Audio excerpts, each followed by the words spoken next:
नमस्कार दोस्तों, आप लोगों का स्वागत है एस.एन.डी सोशोलॉजी क्लासेस में।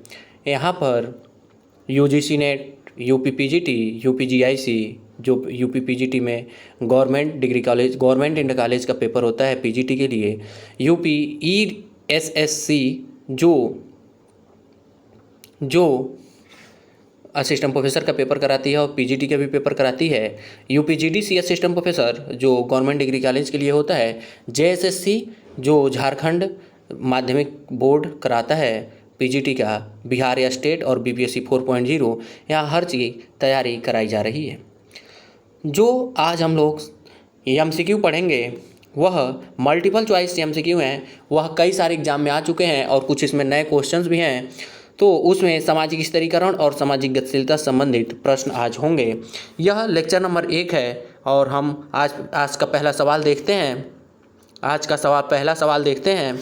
पहला प्रश्न है, समाज का 3 स्तरों पर वर्गीकरण संरक्षक, सहायक और मजदूर निम्नलिखित में से किसने किया है? तो इसमें पहला ऑप्शन है अरस्तु, ऑप्शन बी है वेवलेन, ऑप्शन सी है प्लेटो, ऑप्शन डी है मैकियावेली। तो इसमें ऑप्शन ए सही है, अरस्तु ने समाज का 3 रूपों में वर्गीकरण किया था। जो पहला है संरक्षक, दूसरा है सहायक, तीसरा है मजदूर। तो इसमें हम हर एक आदमी से संबंधित जो थिंकर आएंगे उससे संबंधित उस क्वेश्चन में उसी से संबंधित हम लोग प्रश्न करेंगे एवं उसी से संबंधित उसका कुछ और हम देखेंगे। अरस्तु ने कहा था, बहुत पहले ही कह दिया था, समाजशास्त्र जब एक विषय के रूप में आने से पहले ही अरस्तु ने कहा था कि मनुष्य एक सामाजिक प्राणी है। यह सबसे पहले अगर किसी ने कहा था तो वह अरस्तु ने कहा था। अरस्तु ने परिवार को समाज की प्रारंभिक इकाई माना एवं इसके साथ ही उन्होंने कहा कि समाज में जो भी चीज़ें हो रही हैं उसका जिम्मेदार मानव ही है। इसमें हम अगला सवाल देखते हैं। प्लेटो प्रारंभिक विचारक थे, मैकियावेली उसी समय के थे, वेवलेन अभी नए हैं, तो हम इनको आगे के क्लास में देखेंगे। अगला सवाल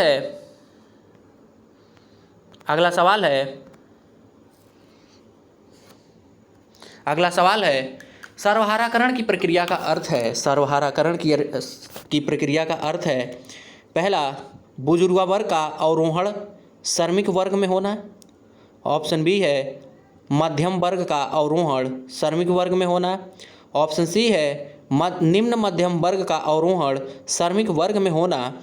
और ऑप्शन चौथा है डी, किसी भी वर्ग का अवरोहण श्रमिक वर्ग में होना। तो इसमें ऑप्शन बी सही है, मध्यम वर्ग का अवरोहण श्रमिक वर्ग में होना। इसके साथ ही अगला सवाल इसमें देखते हैं, सर्वहाराकरण की जो प्रक्रिया है इसको सबसे पहले मार्क्स ने दिया था। सर्वहाराकरण की प्रक्रिया मार्क्स ने दिया था। मार्क्स ने इस अवधारणा को सबसे पहले दिया था। उन्होंने कहा था कि समाज में 2 तरह के वर्ग पाए जाते हैं, एक सर्वहारा और दूसरा बुजुर्गा। अमीरों को, पूंजीपतियों को उन्होंने बुजुर्गा कहा था। इसमें अगला सवाल देखते हैं। तीसरा सवाल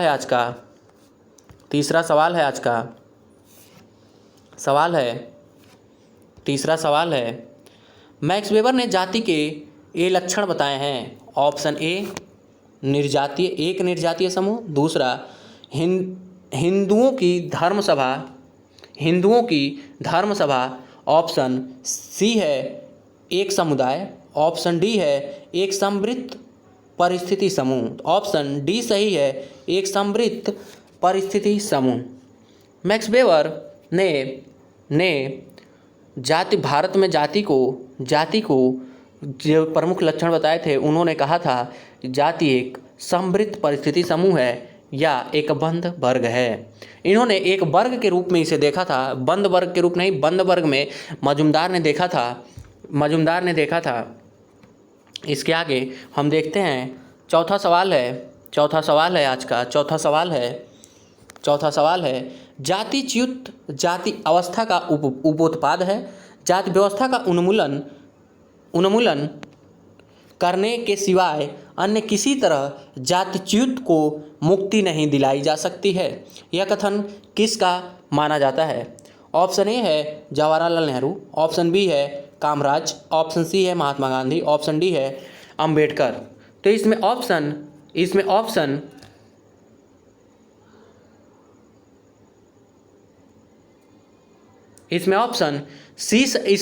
डी सही है, अंबेडकर। इसमें ऑप्शन डी सही है। अंबेडकर ने कहा था कि जातिच्युत जाति अवस्था का उपोत्पाद है, जबकि जाति व्यवस्था का उन्मूलन करने के सिवाय अन्य किसी तरह जातिच्युत को मुक्ति नहीं दिलाई जा सकती। यह कथन किसका है? तो ये कहा था अंबेडकर ने। तो इसके बाद अगला सवाल देखते हैं। इसमें अगला सवाल है भारतीय समाजशास्त्रियों में किसने जाति व्यवस्था का अध्ययन कर यह उच्चारित किया है कि भारत में जाति इंडो आर्यन संस्कृति की ब्राह्मण संतान है, जिसका पालन पोषण गंगा और यमुना के मैदान में हुआ और उसके उपरांत देश के अन्य भागों में स्थानांतरित हुई है। ऑप्शन ए है एम.एन. श्रीनिवास, ऑप्शन बी है जी.एस. घुरिये, ऑप्शन डी है आंध्र बेत्तेई और ऑप्शन डी है एस.सी. रॉय। इसमें ऑप्शन बी सही है, जी.एस. घुरिये। जी.एस. घुरिये ने भारत में जाति व्यवस्था पर गहन अध्ययन किया था। इन्होंने जाति की इसने जाति को 6 लक्षण बताए। पहला खंडात्मक विभाजन, दूसरा जाति निरुग्यता एवं विशेषाधिकार, ऑप्शन डी खान पान पर निषेध, ऑप्शन इसमें चौथा था अंतर्विवाह पर रोक और पांचवा था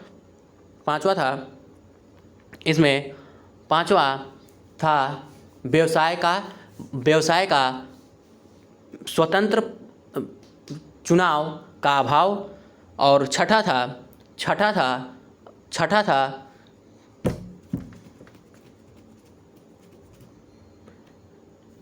इन्होंने पुस्तक लिखी थी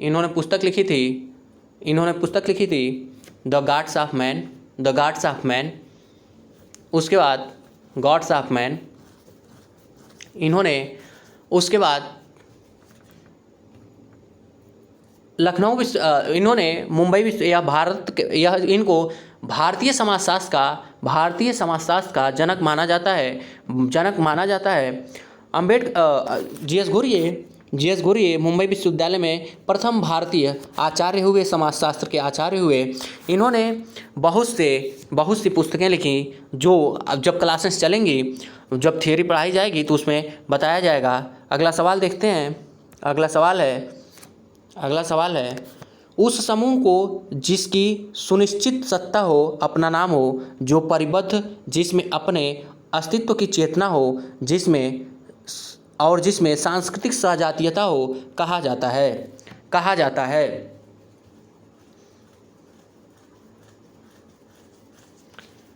तो इसमें ऑप्शन ए है जाति, ऑप्शन बी है दल, ऑप्शन सी है वर्ग, ऑप्शन डी है गोत्र। इसमें ऑप्शन ए सही है, जाति की एक सुनिश्चित सत्ता होती है, अपना नाम होता है, परिबद्ध होती है, जिसमें अस्तित्व की चेतना होती है और जो सांस्कृतिक सजातीयता पाई जाती है। सजातीयता का तात्पर्य है बहुत से लोगों का मेल मिलाप होता है, उसमें होता है। दल वर्ग और जाति यह तीनों हम एक तरह से कह सकते हैं गोत्र हिंदू धर्म से संबंधित है। और हम आगे पढ़ेंगे जब जनजातियों को और परिवार को, तो उसमें गोत्र के बारे में भी पढ़ेंगे। अगला सवाल है, इसमें 7वां सवाल है एक ग्राम जिसमें जजमानी व्यवस्था अपनाई जाती है, उसमें नाई और धोबी का संबंध निम्नलिखित में से किससे है? ऑप्शन ए है कारीगरी, कारीगर जातियाँ, ऑप्शन बी भूतपूर्व अछूत वर्ग, ऑप्शन सी सेवक जातियाँ, ऑप्शन डी मध्यम जातियाँ। ऑप्शन सी सही है, सेवक जातियाँ। यह जो जजमानी व्यवस्था है इसका सर्वप्रथम प्रयोग विलियम वाइजर द्वारा किया गया था, जो करीमपुर गांव का अध्ययन किए थे। सेवक जातियों का तात्पर्य है, जो इसमें दो कॉन्सेप्ट था, एक जजमान और एक कामिन। जो जजमान हुआ करते थे वह कमीनों को अपने घर बुलाते थे काम करने के लिए। जैसे कि हम अगर मान लें, जैसे जो ब्राह्मण हैं वह कर्मकांड, पूजा पाठ और कर्मकांड का काम करते थे, तो उनको जब वह दूसरे के घर जाते थे तो जो जिसके घर गए हैं वह जजमान होता है और जो गया है वह कामिन होता है। लेकिन जो ब्राह्मण थे उनके लिए कामिन शब्द का प्रयोग नहीं किया जाता था, उनके लिए कामिन शब्द का प्रयोग नहीं किया जाता था। उसमें उनको, क्योंकि वह बड़ी जाति तथाकथित उच्च जातियाँ थीं, तो उनके लिए कामिन शब्द का प्रयोग नहीं होता था। इसके उलट जो सेवक जातियाँ थीं उन्हें कामिन कहा जाता था। लेकिन यह इसमें क्या होता था, कभी कभी इसमें वस्तु काम के बदले वस्तु दिया जाता था, पैसा भी दिया जाता था। अभी भी देखे होंगे जब भारतीय समाज में शादी विवाह का जब कार्य होता है कहीं, तो वहाँ नाव का काम जो नाई करता है उसको पैसे भी दिए जाते हैं और कपड़े भी दिए जाते हैं और कुछ सामान भी वो ले जाता है घर से। तो इसी ही जजमानी व्यवस्था कहते हैं।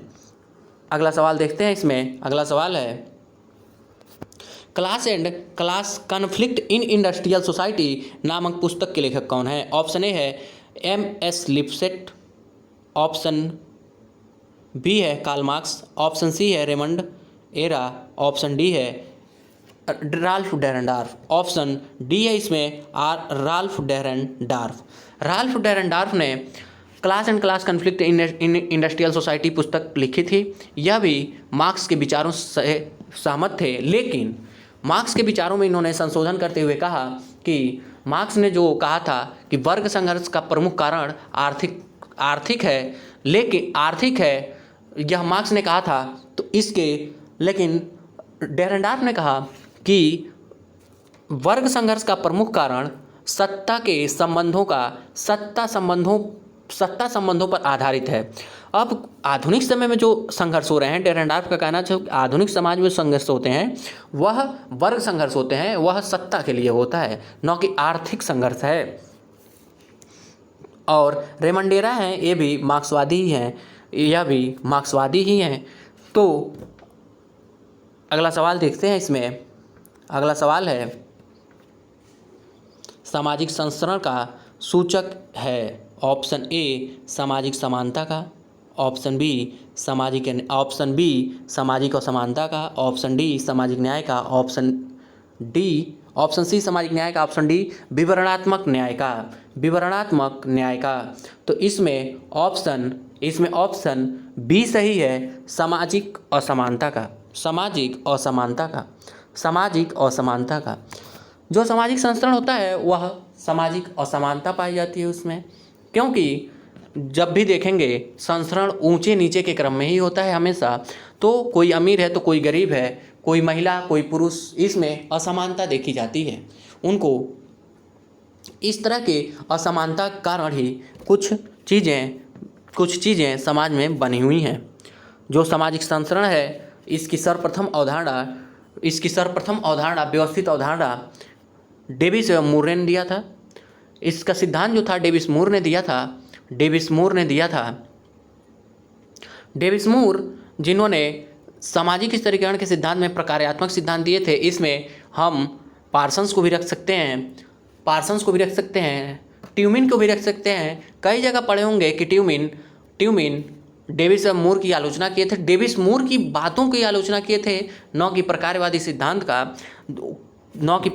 सिद्धांत का मूर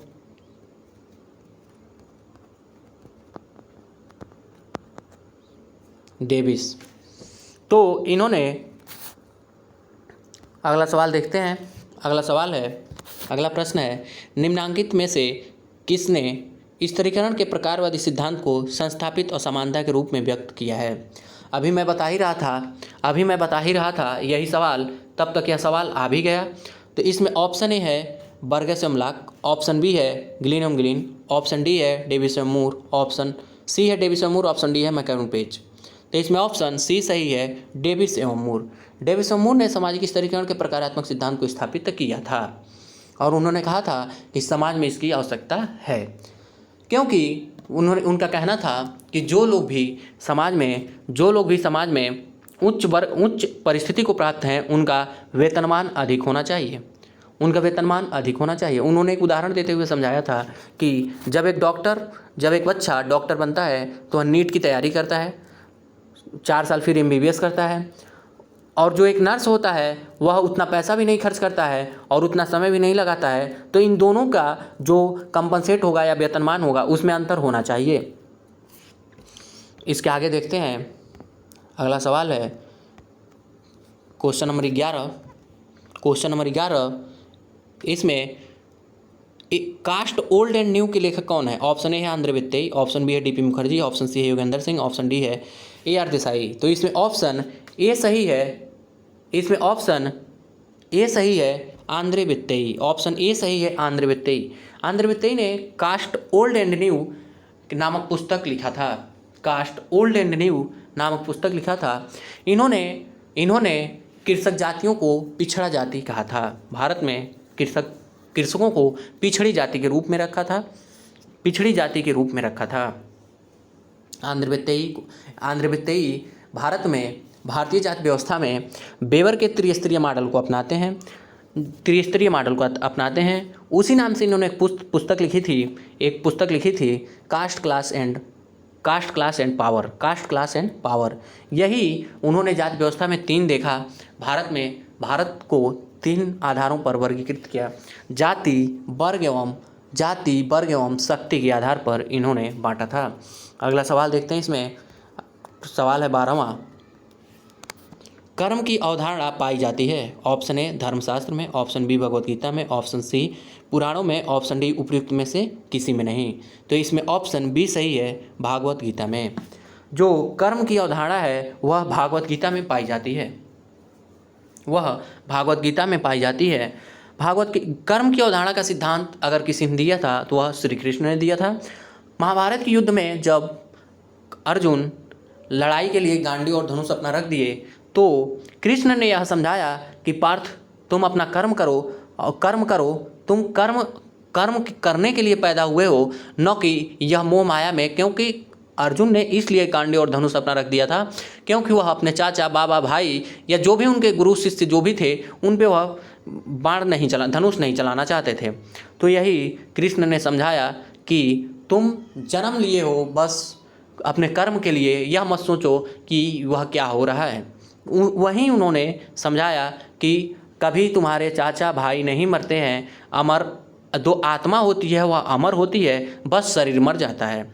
जैसे कि एक मनुष्य पुराने कपड़ों को त्याग कर नया कपड़ा धारण करता है, ठीक वैसे ही एक आत्मा पुराने शरीर को छोड़कर नए शरीर को धारण करती है।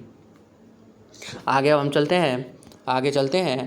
अगला प्रश्न है निम्नांकित में से किसने वर्ग संस्करण अध्ययन में ऐतिहासिक द्वंद्वात्मक उपागम का प्रयोग किया था?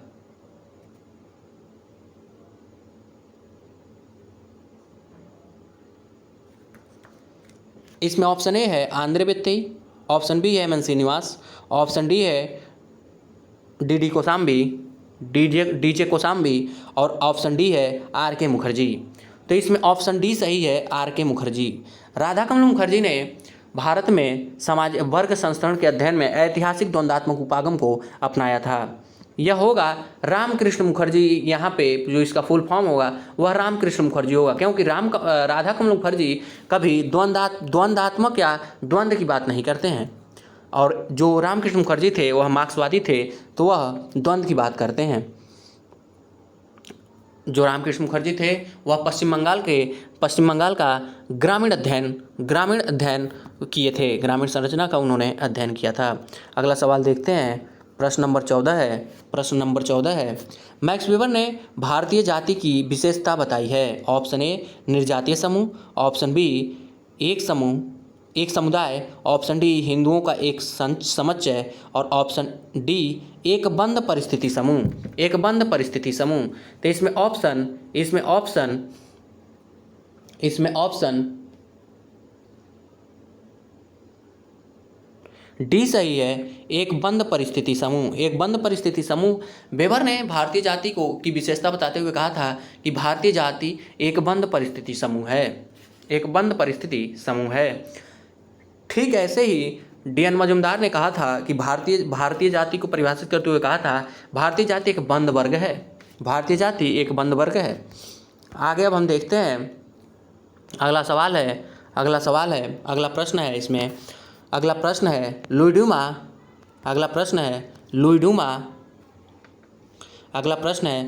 ड्यूमा ने अपने होमो हायरार्किक्स में जिस सिद्धांत का प्रतिपादन किया वह है, ऑप्शन ए है कर्म और धर्म का सिद्धांत, ऑप्शन बी है जाति अंतर विवाह का सिद्धांत, ऑप्शन सी है संपूरकता और पृथकता का संरचनात्मक सिद्धांत, ऑप्शन डी है व्यावसायिक विभेदीकरण का सिद्धांत, व्यावसायिक विभेदीकरण का सिद्धांत। इसमें ऑप्शन सी सही है, संपूरकता और पृथकता का संरचनात्मक सिद्धांत। इसी में जो लुई ड्यूमा है उन्होंने होमो हायरार्किक्स पुस्तक लिखी एवं उसमें सामाजिक भारतीय जाति व्यवस्था का उन्होंने अध्ययन करते हुए लिखा कि जाति जो है वह संपूरकता और पृथकता पर आधारित एक संरचनात्मक सिद्धांत है।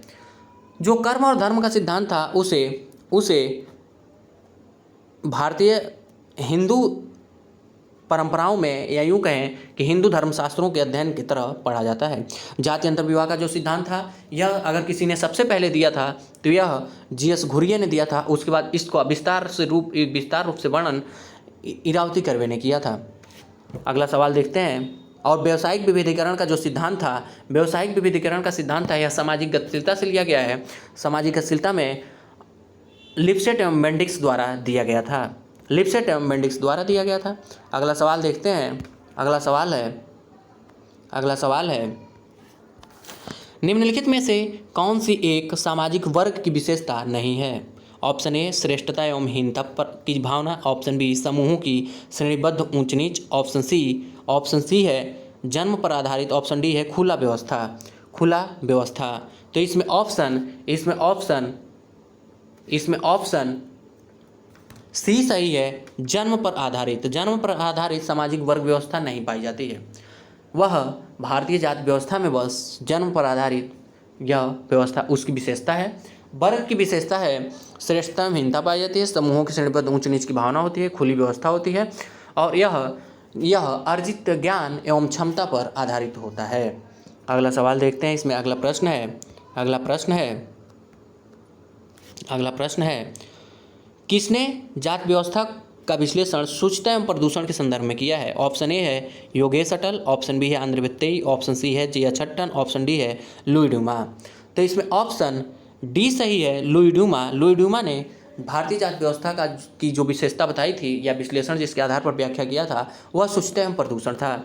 एक जगह पवित्रता एवं अपवित्रता आएगा वहाँ पर वह धर्म के बारे में इमाइल दुर्खिम द्वारा कहा गया है।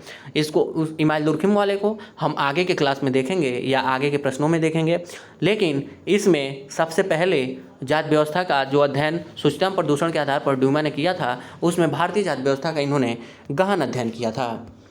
अगला सवाल देखते हैं। अगला सवाल है निम्नलिखित स्तरीकरण की व्यवस्थाओं में कौन सी वैश्विक नियंत्रण, आय और संपत्ति जिसमें पर्याप्त गतिशीलता संभव है पर आधारित है, ऑप्शन ए है जाति व्यवस्था, ऑप्शन बी है वर्ग व्यवस्था, ऑप्शन सी है दास व्यवस्था, ऑप्शन डी है उपर्युक्त में से कोई नहीं। तो इसमें ऑप्शन बी सही है, वर्ग व्यवस्था। वर्ग व्यवस्था एक ऐसी व्यवस्था है जो वैयक्तिक नियंत्रण, आय और संपत्ति, पर्याप्त गतिशीलता संभव है। जाति व्यवस्था में गतिशीलता संभव नहीं है, दास व्यवस्था में भी गतिशीलता संभव नहीं है क्योंकि दास दूसरे के गुलाम होते हैं और जाति व्यवस्था जन्म पर आधारित होती है, तो उसमें पर्याप्त गतिशीलता संभव नहीं है। ऑप्शन अगला सवाल है इसमें 19वां।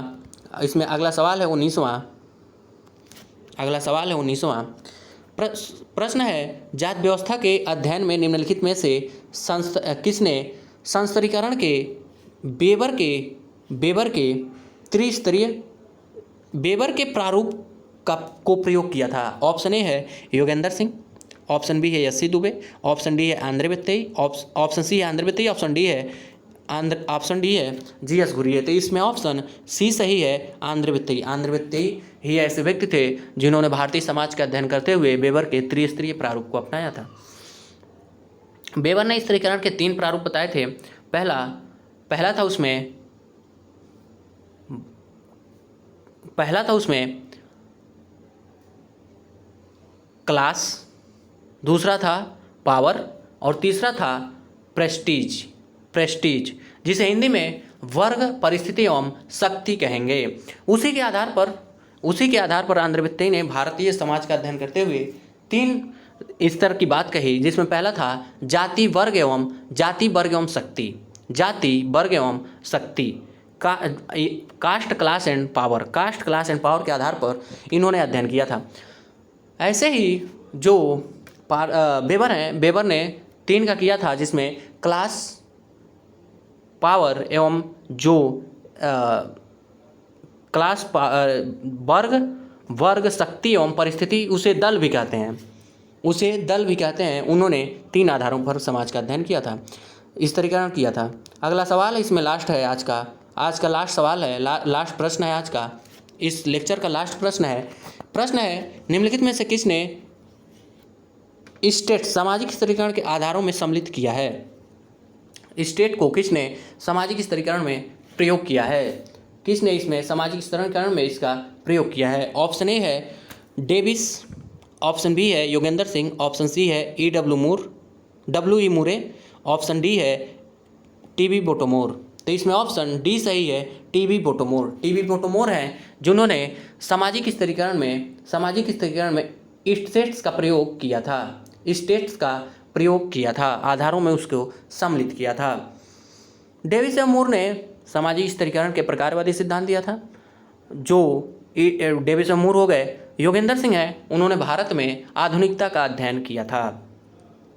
और इसी के साथ आज की क्लास हम लोग यहीं पर विराम लगाते हैं, और हर दिन आप लोग इसको शेयर, लाइक, सब्सक्राइब करते रहें।